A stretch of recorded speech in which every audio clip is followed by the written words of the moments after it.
Hello friends! Kumusta kayo? For this video ay papakita ko sa inyo kung paano magluto ng affordable lang na pancit canton. Sa panahon ngayon mga friends, hindi na kailangan ang maraming sahog. Napakasarap pa rin niya. Ganito lang ang gawin natin at pasok sa budget. Una, i-fry lang natin ang kalahating kilo na laman ng baboy. Slightly brown lang siya. I-add ang small na sibuyas. Brown lang ng konti.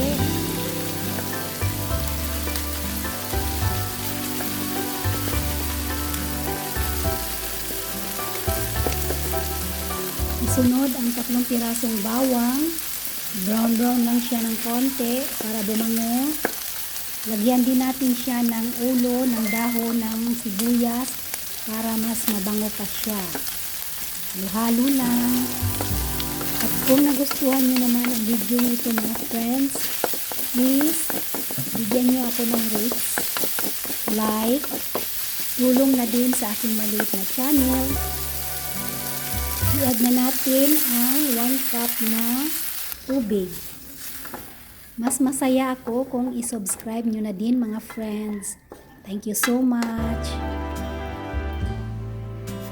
Takpan at pakuluan. Pag kumulo na, ilagay ang isang pork cubes at isang magic sarap. 1/2 teaspoon na durog na black pepper. At 1/4 cup na tuyo. Halu-haluin lang ng mabuti. Takpan at pakuluan.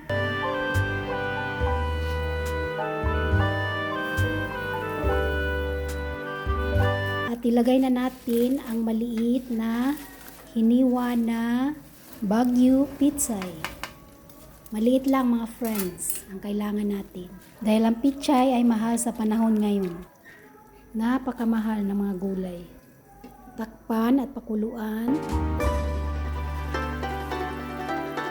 Ilagay na ang katamtamang laki na hiniwa na carrots.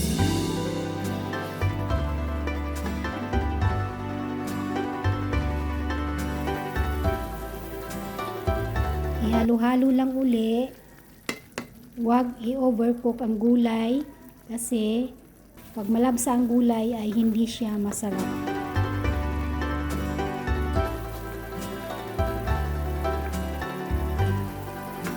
Ilagay na ang maliit na red bell pepper at saka yung dahon ng sibuyas. Magsabayin na. Itong pancit canton mga friend, teknik ko to. Para madali lang siyang maluto, binabad ko ng sandali sa tubig. 200 grams ito mga friends sa balot. Para mahalo ng mabuti, gumamit lang ng 2 sandok. Ganituhin lang, ihalong mabuti. Click nyo na din ang notification bells my friends para malaman nyo kung may bago akong video. Ayan, konti na lang ang kanyang sabaw. Malapit na itong maluto mga friends.